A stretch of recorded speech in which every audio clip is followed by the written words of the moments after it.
From the depths of ancient mountains to your kitchen, Himalayan pink salt carries centuries of history, natural beauty, and healing energy. Each year, over 350,000 tons of this precious mineral are extracted from Pakistan's salt range, powering a multi-billion-dollar global industry. But how is it made? And what makes it so unique? Let's find out.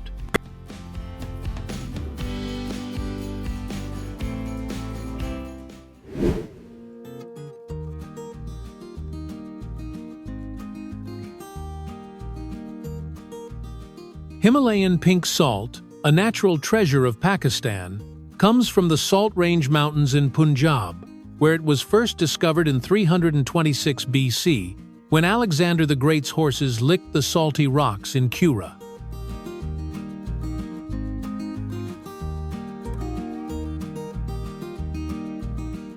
Towering between 500 to 1,500 meters above sea level, these mountain ranges hold some of the oldest and largest salt reserves on Earth, formed over 800 million years ago. At their core lies the Khewra Salt Mine, recognized as the second largest salt mine in the world, and a true point of pride for the region. With an output of approximately 350,000 tons each year, this mine not only provides income to thousands of local workers, but also reflects the deep geological and cultural heritage of Pakistan.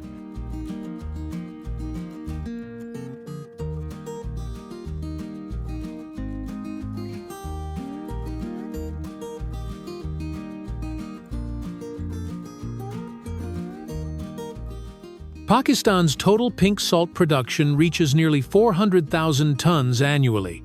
However, most of it is exported in raw form at very low prices, bringing in under $50 million.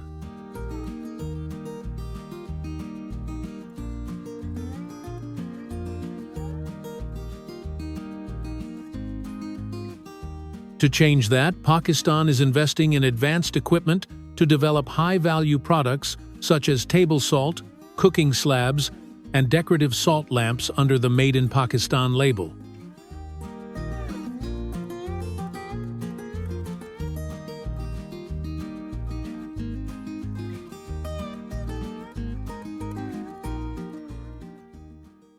At the mine, massive Himalayan salt blocks, each weighing up to 500 kilograms, are thoroughly washed to remove dust and impurities, then roughly cut by hand or with high-powered machines to prepare for further processing.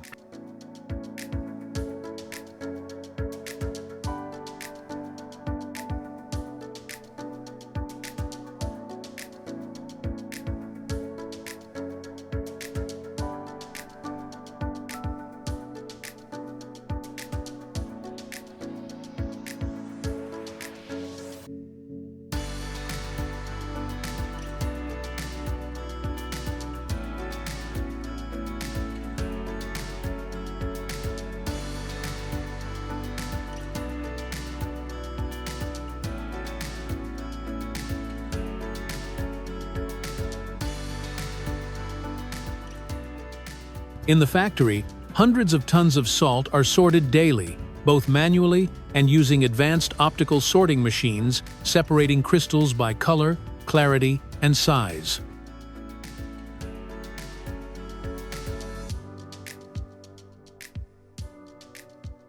The salt is then ground into different grain sizes, from coarse to fine, at speeds of up to 5 tons per hour, tailored for culinary use, wellness products, and skincare.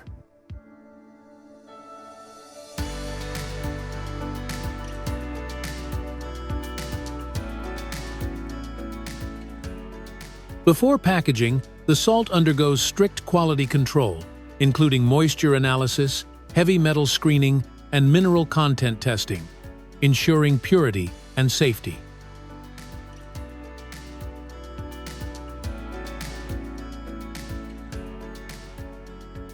The global Himalayan pink salt market is booming, expected to surpass $13 billion by 2031, driven by growing demand for its mineral-rich, healthier appeal.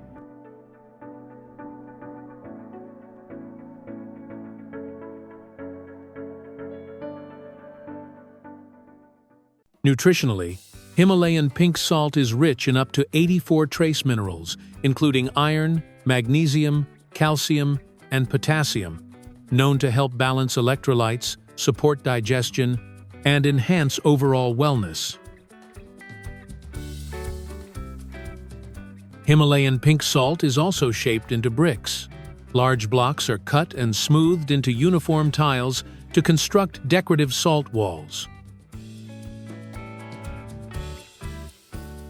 Each Himalayan salt brick, weighing up to 5 kilograms, is carefully wrapped and packed.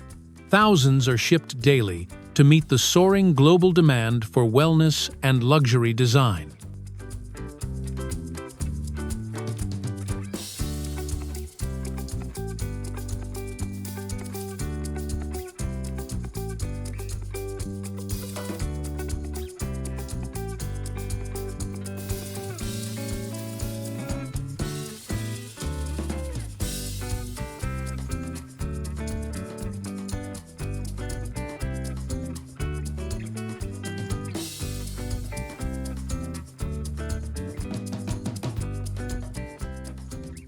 Himalayan salt walls aren't just beautiful, they offer real wellness benefits.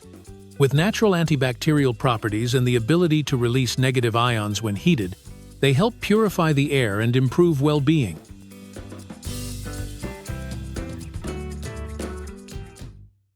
That's why they're popular in spas and luxury spaces across the US, Europe, and the Middle East.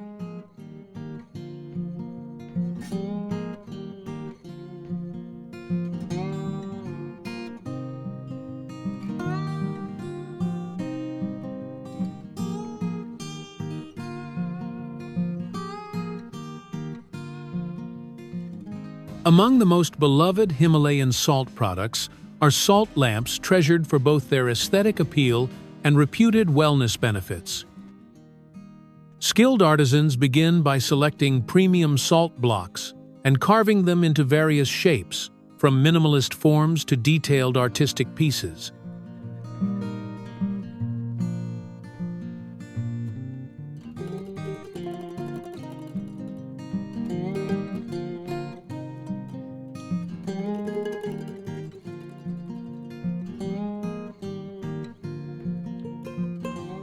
A hole is then drilled in the center to fit a light bulb, and a wooden base is added for stability. Salt lamps are said to emit a warm glow that promotes relaxation, purifies the air, and adds a cozy ambiance to any room.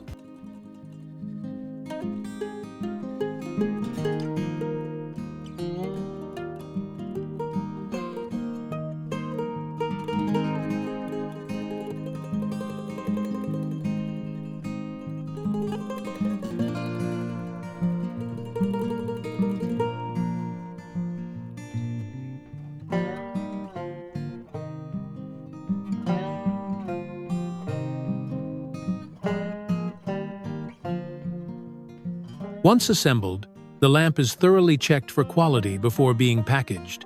This ensures it not only works safely, but also meets high aesthetic standards for global customers.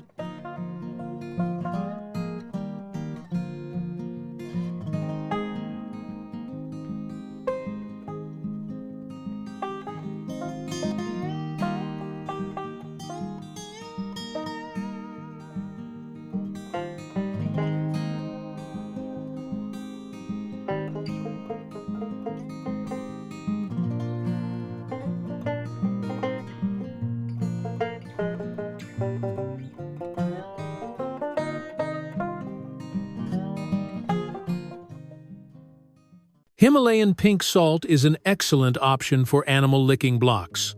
Packed with natural minerals like iron, calcium, magnesium, and potassium. These essential nutrients help support digestion, energy levels, and overall health in livestock. Whether for goats, cows, or other farm animals, this type of salt provides a safe and natural supplement, especially vital in harsh climates or confined environments where nutrition can be limited. Large Himalayan salt blocks are carefully selected, cut into thick rectangular slabs, then polished by hand to create stunning pink salt cooking plates, perfect for grilling, serving, and adding natural flavor to any dish. Himalayan pink salt isn't just a seasoning, it's a versatile gift from nature, used in cooking, wellness treatments, and spa therapies around the world. Have you ever tried Himalayan pink salt in your cooking or wellness routine? Let us know in the comments below.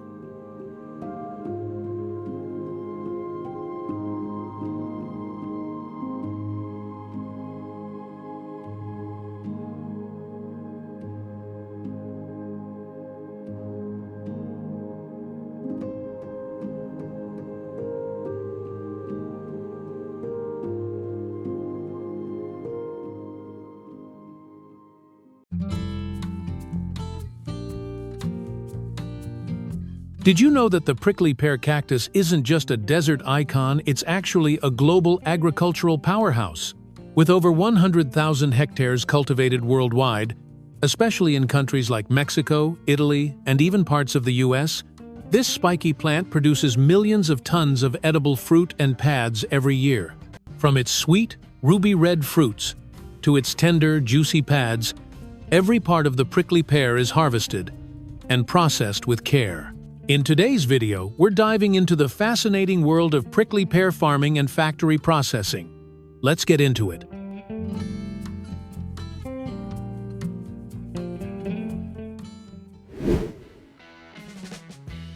Large-scale cactus plantations are usually found in hot, arid regions with plenty of sunlight, low humidity, and well-drained sandy or rocky soil.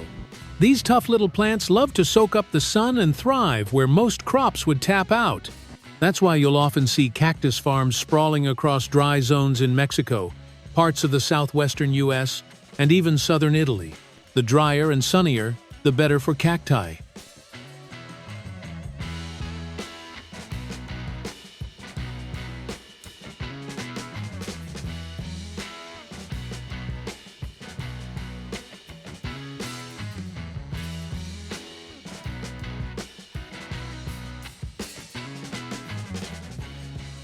When it comes to growing new cactus plants, people don't usually start from seeds. They go the easy and efficient route with vegetative propagation. Basically, they just snip off a healthy, mature pad from the mother cactus, let it chill and dry out for a few days, which helps seal the cut and prevent rotting, and then pop it straight into the soil. That's it. No fancy tricks, just nature doing its thing. And the cool part? That single pad can grow into a whole new cactus plant. Before planting the new cactus pads, farmers usually take a moment to measure their size and weight bigger. Healthier pads often lead to stronger plants. They also pay close attention to spacing.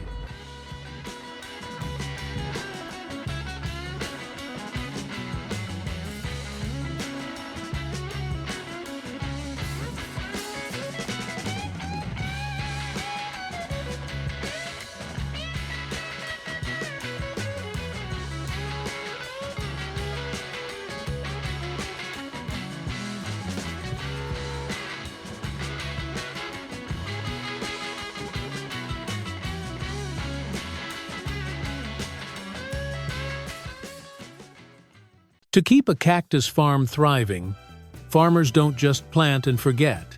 They regularly enrich the soil with compost and fertilizers packed with minerals to give the plants that extra boost. Even though cacti are drought-tolerant, they still need a good drink now and then, especially during their growing phase. And of course, weeds and bugs aren't welcome guests, so farmers keep them in check with careful weeding and pest control. Some even do pruning to remove damaged pads and help the plant focus energy on new, healthy growth.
Here's something you might not know: people actually eat cactus pads.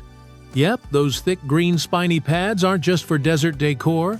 Farmers often harvest the young, tender pads as part of regular pruning, but instead of tossing them out, they pack them neatly into crates and send them off to processing facilities. There, the pads get a little makeover. The spines are scraped off, they're trimmed and cleaned up, and then off they go to markets where they're sold as a type of vegetable.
These tender pads can be chopped into strips and tossed into fresh salads, stir-fried with eggs or meat, blended into tangy smoothies, grilled to bring out their smoky flavor, or even battered and fried for a crispy snack. As for the taste, it's pretty unique. Think slightly tangy, kind of like green beans or okra, with a juicy texture and just a hint of citrus.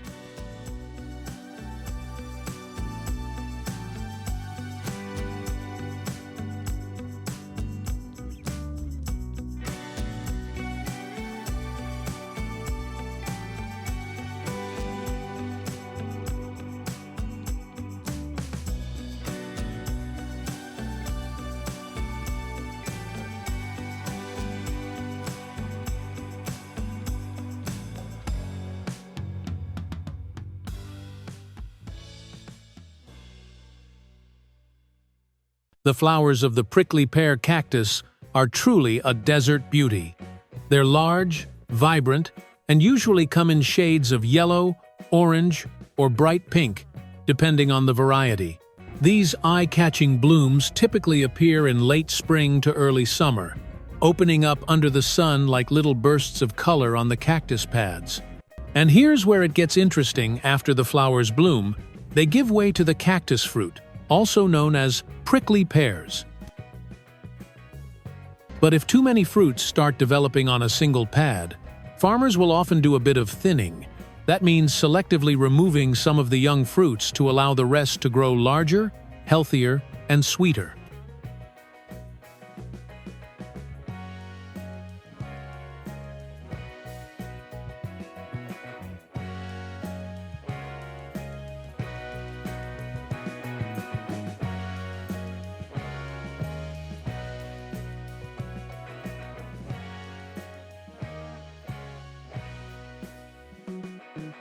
Cactus fruits, or prickly pears, are ready to harvest when they turn a deep, vibrant color, usually red, purple, or orange depending on the variety, and they give slightly to the touch.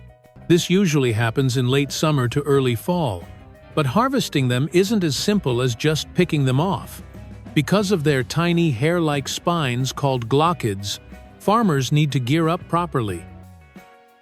They wear thick gloves to protect their hands, use knives to carefully cut the fruit from the pad, and collect them in buckets or baskets to avoid bruising.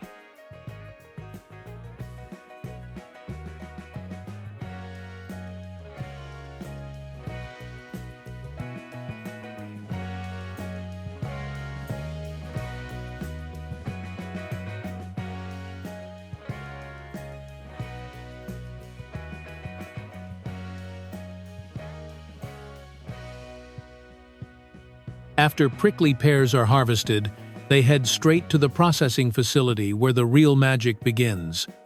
First, the fruits are carefully sorted by size and ripeness.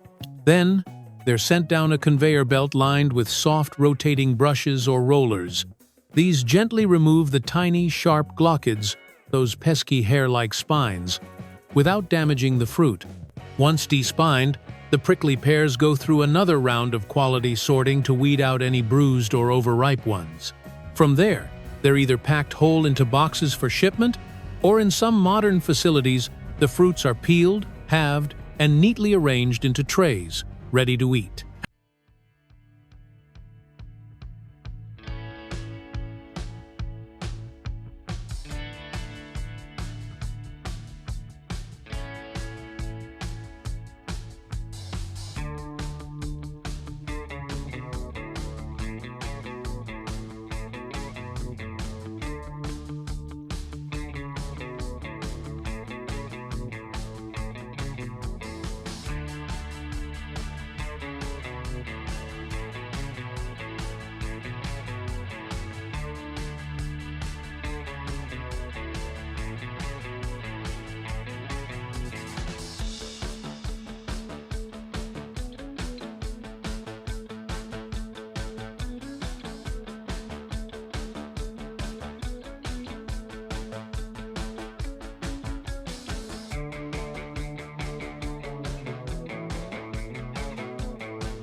Prickly pears aren't just eye-catching, they're surprisingly versatile in the kitchen, too.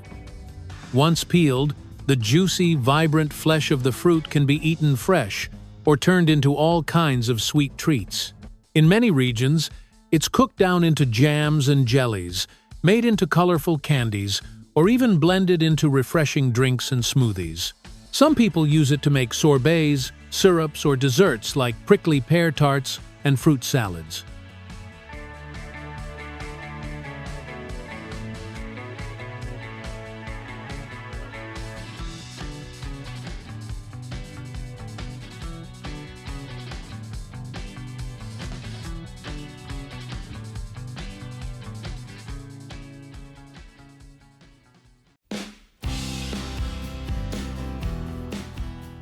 Have you ever eaten something that came straight out of a rice field and tasted like heaven? Crawfish might look small, but it fuels a billion-dollar industry and one of the most beloved food traditions in America. Ready to see how this mud bug goes from swamp to spicy celebration?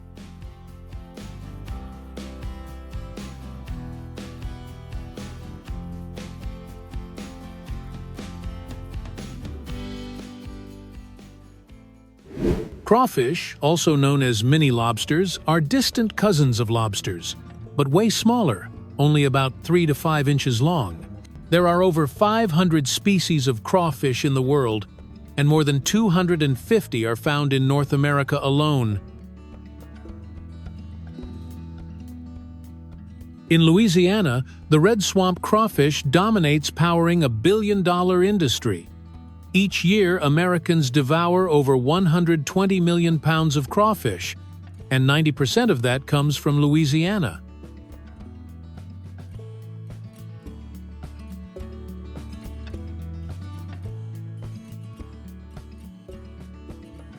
But it's more than just food. Crawfish boils are family traditions, weekend rituals, and cultural festivals. Get ready to uncover the heart, heat, and heritage behind Louisiana's most beloved crustacean. Many Louisiana farmers use a smart rice crawfish rotation, producing both crops in a single year. Crawfish season runs from January to June, peaking between March and May. During winter, these tiny creatures burrow deep into the mud, sometimes up to 1 meter, to survive the cold. As spring arrives, they re-emerge, grow rapidly, and are ready for harvest. Harvesting crawfish looks more like fishing than farming. Farmers ride small, flat-bottom boats and move quickly through the shallow ponds. They use conical wire mesh traps, tall, pyramid-shaped cages with funnel-like openings. These are baited with fish scraps or pellets and set directly into the water. Dozens or even hundreds of traps are placed each day and checked manually the next morning. Each trap can hold a dozen or more crawfish, and during peak season, a single farm can harvest over 1,000 pounds a day. That's nearly half a ton.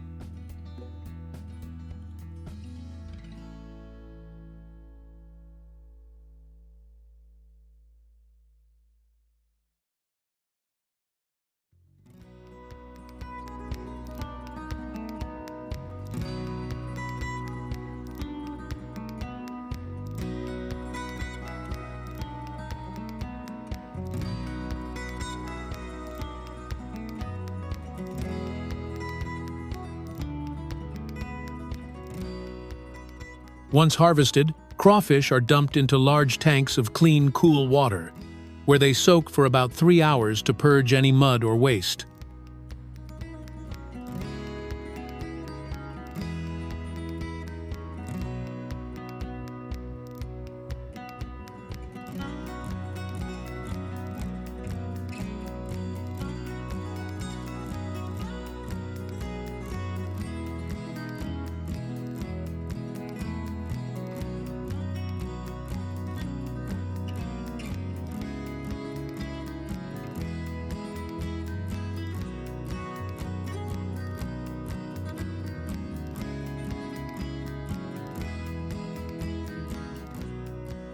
Then come sorting workers quickly separate them by size and quality, before packing them into mesh sacks weighing 30 to 40 pounds.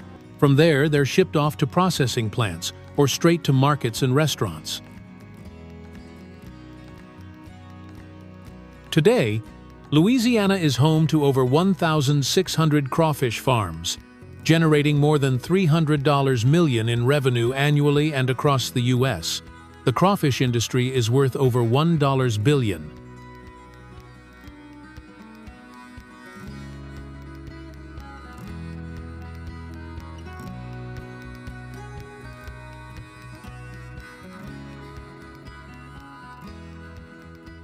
After harvest, much of Louisiana's crawfish is sent straight to processing plants, where the real transformation begins. First, the crawfish are weighed and sorted both manually and with the help of specialized machines.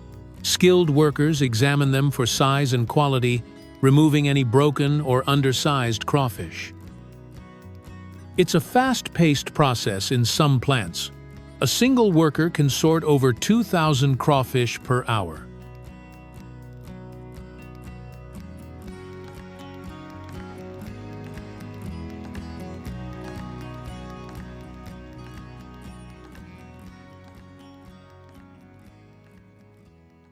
Next comes a thorough rinse to remove any remaining mud, algae, or debris. Cleanliness is key, especially when handling thousands of pounds each day.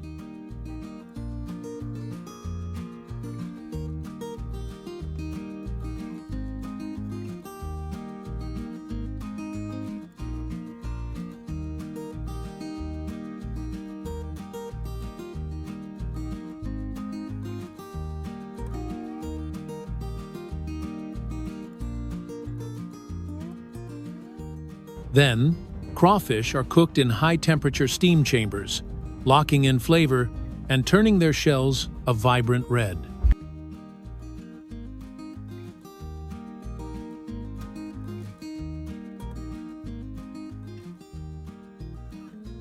Right after boiling, they're plunged into ice-cold water to halt the cooking process instantly. This shock chill keeps the meat firm and juicy and helps preserve its fresh, sweet taste.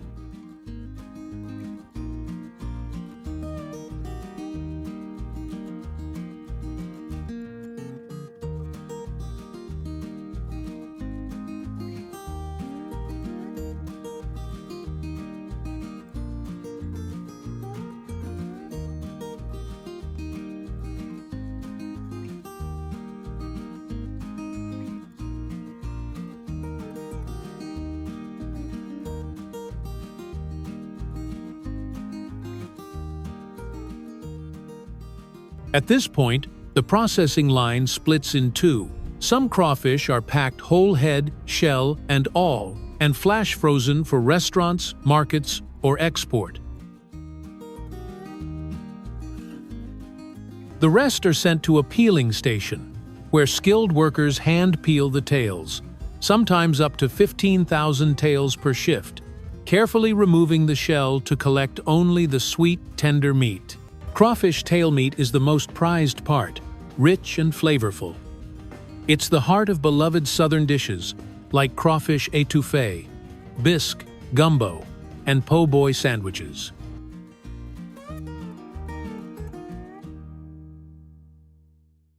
Finally, the meat is packaged, vacuum-sealed, and shipped across the country from local diners in New Orleans to grocery stores nationwide.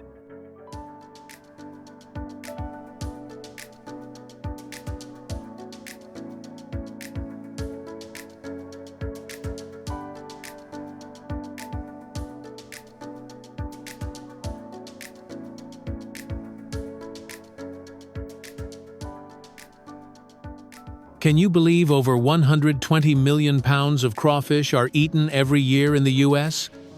And most of that ends up in one epic dish. The crawfish boil, a fiery southern tradition. Giant pots are loaded with crawfish, corn, potatoes, and sausage, all drenched in spicy Cajun seasoning. In Louisiana alone, people devour over 60 million pounds a year, and some can eat 5 to 10 pounds in just one sitting. No forks, no knives, just hands, spice, and laughter. Would you try this messy, mouth-watering feast? Drop a comment below.